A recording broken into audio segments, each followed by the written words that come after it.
Our next session is Electrifying the World. We have a pretty inspiring speaker and story here. Manoj Sinha, 1999 Electronics. He is the co-founder and CEO at Husk Power Systems. He is a global leader with experiences of building and spearheading high-performance teams across multiple industries, including renewable energy, energy policies for national electrification, and financial services industry. Manoj started designing chips at Intel, and then he had a high-flying career on Wall Street. He then went to India to electrify rural villages, now expanding to several countries. He'll talk about his journey from the corporate world to the social entrepreneurship track, and he has a call to action for our Silicon Valley people here. So please welcome Manoj Sinha.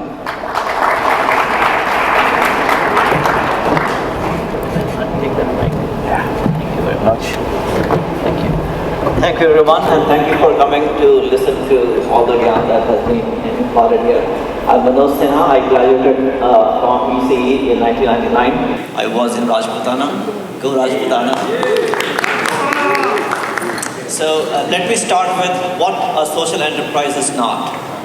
It is not about starting a company or a startup in your mom's garage that you typically do in Silicon Valley. It is literally, in our case, starting the company by pitching a tent in my home state, Bihar in India, in this village called Tamkuha, where we actually didn't even have a bathroom.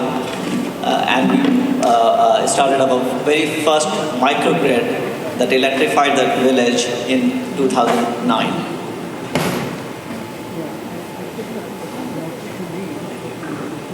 So that's what it takes to start a social enterprise, which is literally to change the lives of billions of people that impact them adversely. The problem does impact adversely billions of people around the world. For people in this room, how many people in this world do you think have no access to electricity or are under-electrified? Is it 500 million? Is it 1 billion? Is it 2 billion? Is it 4 billion? How many for 4 billion people?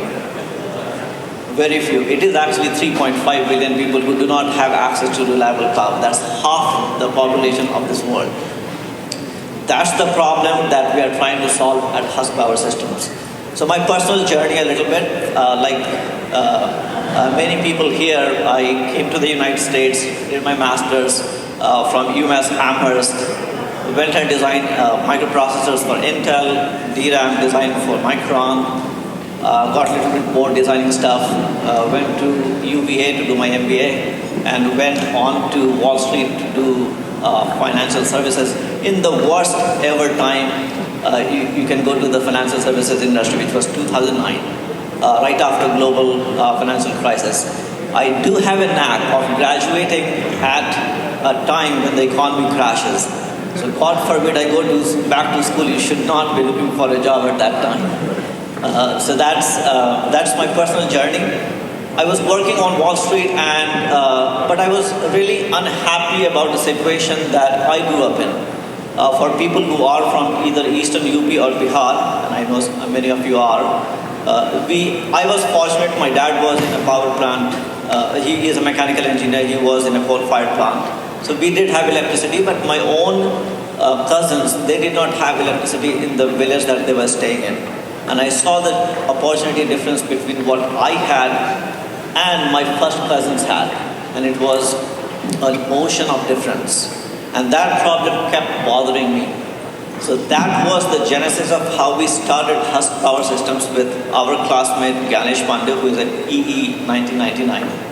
And the genesis of this idea was to let's try to solve a problem in our own village for people who do not have electricity.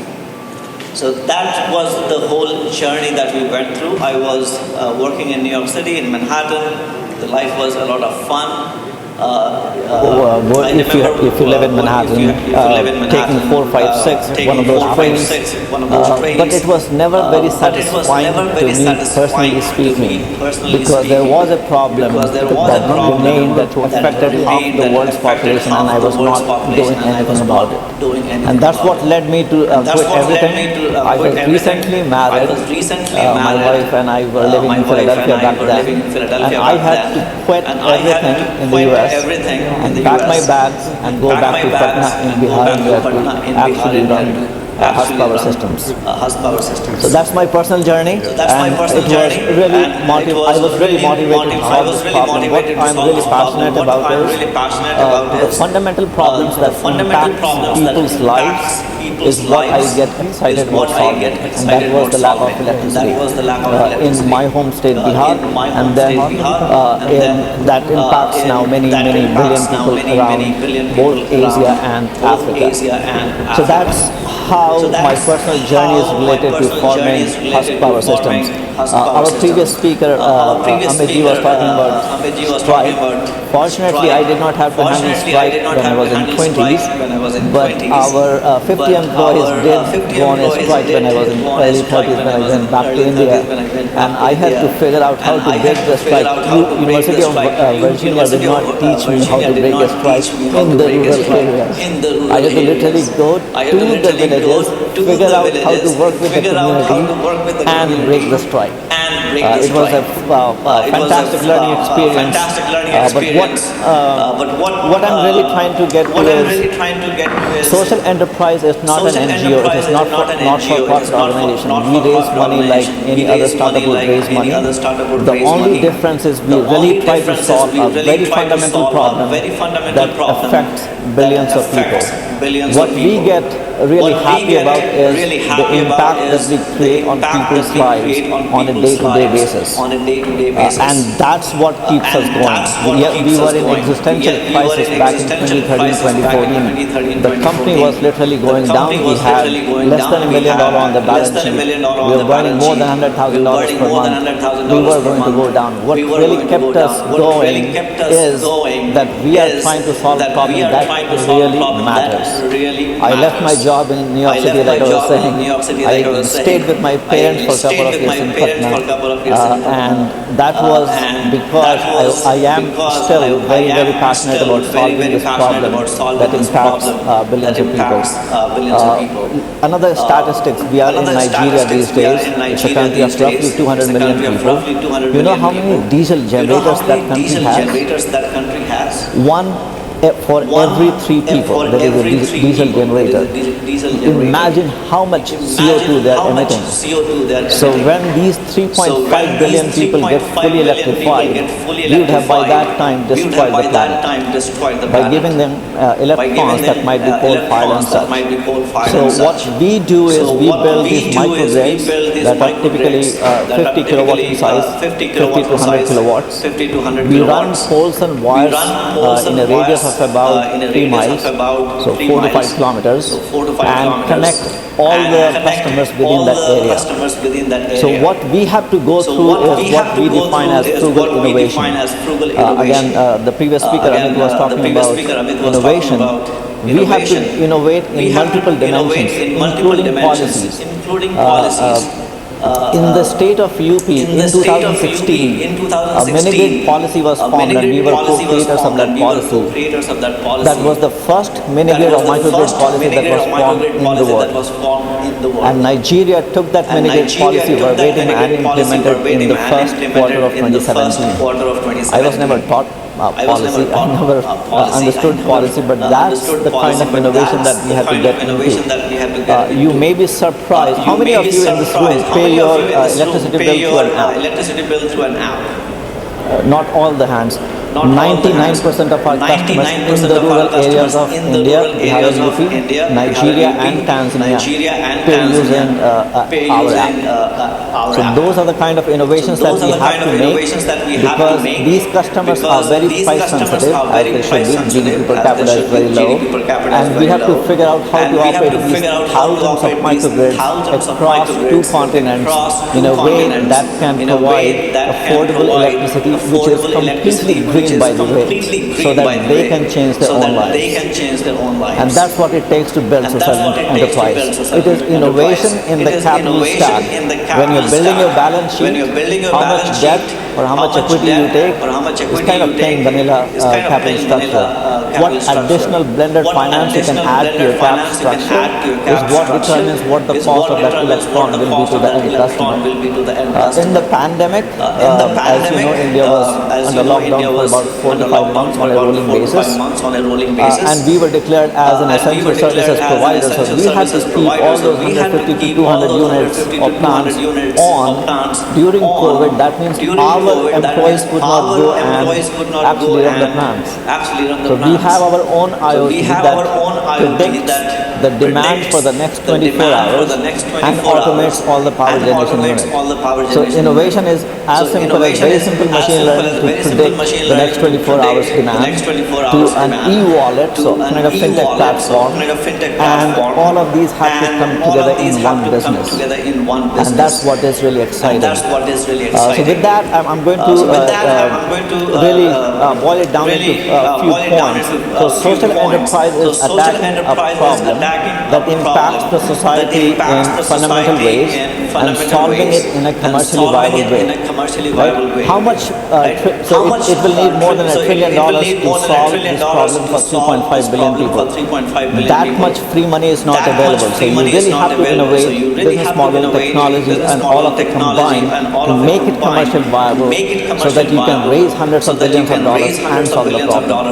That's what social enterprise is. It is not greenwashing. It is not ESG only, and it is definitely not an NGO. So that's what it takes to make social enterprise scale and solve the problems for next 100 million people in a meaningful way. So what can you do for all the folks here in this room? So let me give you a hint of what we are doing with one of the $1 trillion companies in the world. We are trying to sell them CO2 offset that we generate for every power plant for the next 20 years. And they're willing to buy it because one, it does offset the CO2, and two, it actually creates difference in human life. That's what Silicon Valley can do to participate in this process. You can be a part of this journey to impact the next billion people by helping us, either by buying our carbon offset or as simple as come join us, innovate in our fintech stack or IoT stack or machine learning stack, and because we need to run tens of thousands of these microgrids across multiple continents. So that's a call to action for all of you. It's our aspirations, at least when I was coming out of college, was to go and work in New York City or Bay Area or Chicago or what have you. Great, most of you have done that. Come back and solve the very fundamental problem that impacts the society. And that's an invitation for all of you to come and join and work with us or create your own company, solve water problems. There are plenty of problems that impact our mother. And do it profitably, do good for yourself, do well for society, and you will be able to generate shareholders return for your shareholders as well. That's what a social enterprise is, that's what scaling means, and that's what I'm excited, and that's why I've been doing it for more than a decade. Thank you. Thank you, Manoj. I have a question for you. I have a question for you. So with this latest recent IRA bill, climate change investments that the government made. Does that impact? I would assume that would be a big absolutely. So we are not in the US market yet. Interestingly, about a decade ago, we had to explain what a microgrid is. Today, almost everybody knows what a microgrid is. If your house has a solar panel and a power wall or some kind of battery bank, you have a microgrid at your home. This has now become mainstream. In California, Sonova Energy, for example, is actually talking to regulators as we speak to bring microgrids in the state of California. And the Inflation Reduction Act actually makes that process easier now. So we might actually come to the US market. That's great. Thank you. Thank you so much. Thank you so much. And for those of you entrepreneurs looking at next levels of innovation, look at innovating for social impact. Thank you for sharing your journey. Thank you. Thank you.